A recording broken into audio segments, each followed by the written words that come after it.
الثقة في الله. الثقة في الله مش مجرد كلمة بتتقال على اللسان وخلاص، لا. الثقة في الله لازم يكون قوة إيمان نابعة من القلب.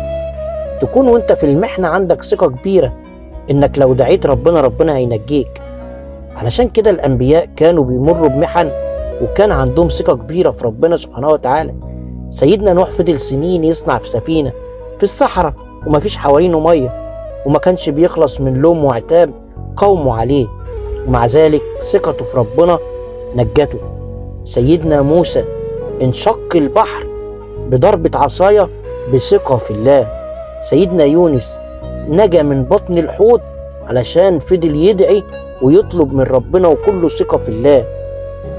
سيدنا إبراهيم كان في وسط النار وثقته في ربنا سبحانه وتعالى خلت النار تكون برد عليه.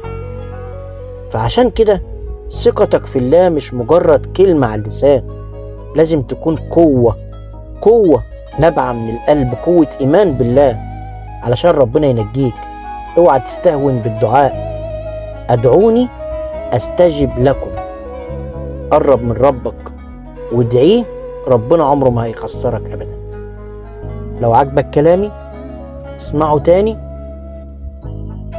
وفكر فيه. سلام.